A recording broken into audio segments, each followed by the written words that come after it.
পিঁপড়ার শরীরে ঢুকে নিয়ে নিচ্ছে পুরোপুরি নিয়ন্ত্রণ আর ধীরে ধীরে প্রাণীটিকে ঠেলে দিচ্ছে মৃত্যুর দিকে। এমনই এক ছত্রাক শনাক্ত করতে পেরেছেন মেক্সিকোর গবেষকরা। নাম দেওয়া হয়েছে জম্বি ফাঙ্গাস। তবে মানুষের আতঙ্কিত হওয়ার কিছু নেই বলে জানান গবেষকরা। এসব ছত্রাক শুধু পোকামাকড়কেই সংক্রমিত করে। সিলন টি রপ্তানিতে শীর্ষে। মাইক্রোস্কোপিক ভিউতে ধরা পড়ে এর ভয়ঙ্কর অবয়ব। আচরণও হিংস্র। মেক্সিকোর জঙ্গলে মিলেছে এমন এক প্রজাতির ছত্রাক যা পিঁপড়ার শরীরে ঢুকে তাদের আচরণ নিয়ন্ত্রণ নিতে পারে, ধীরে ধীরে তাদের নিয়ে যায় মৃত্যুর দুয়ারে।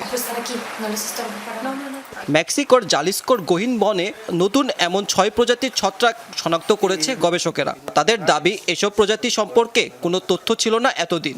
নতুন এই ছত্রাকগুলোর নাম দেওয়া হয়েছে জম্বি ফাঙ্গাস। ছত্রাকটি প্রথমে পিঁপড়ার শরীরে প্রবেশ করে, এরপর ধীরে ধীরে তার স্নায়ুতন্ত্রে প্রভাব বিস্তার করে। একসময় আচরণের ওপর নিয়ন্ত্রণ নেয় ছত্রাকটি, অনেকটা পুতুলের মতো নিজের ইচ্ছামতো তাকে চালাতে থাকে।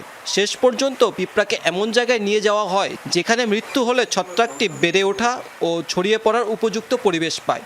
তবে এই ছত্রাকটি কোনো বিশেষ কারণে পিঁপড়ার পুরো কলোনিকে ধ্বংস করে না, আর তাই এক রহস্য বিজ্ঞানীদের কাছে। পিঁপড়ার শরীরে এমন কিছু প্রতিরোধ ব্যবস্থা রয়েছে যা ছত্রাকটিকে পুরো কলোনি ধ্বংস করতে বাধা দেয়। অর্থাৎ পিঁপড়া ও এই ছত্রাকের মধ্যে এমন এক ধরনের মিথস্ক্রিয়া রয়েছে যা এখনো বিজ্ঞানের কাছে পুরোপুরি অজানা। অবশ্য মানুষের জন্য ক্ষতিকর নয় এই ছত্রাক, বলছেন গবেষকেরা। কেবল পোকামাকড়কেই সংক্রামিত করার জন্য অভিযোজিত জম্বি ফাঙ্গাস। জম্বি ফাঙ্গাস নামটি নতুন নয়। 2009 সালের এক গবেষণায় প্রথম উঠে আসে এই ছত্রাকের বিস্তারিত। পরে সেই গবেষণার তথ্য থেকে তৈরি হয় জনপ্রিয় গেম ও series the last of us. গবেষণায় দেখা গেছে এই ছত্রাক প্রকৃতির ভারসাম্য রক্ষায় গুরুত্বপূর্ণ ভূমিকা রাখে। পিঁপড়ার সংখ্যা নিয়ন্ত্রণ করে এই প্রজাতির ফাঙ্গাস।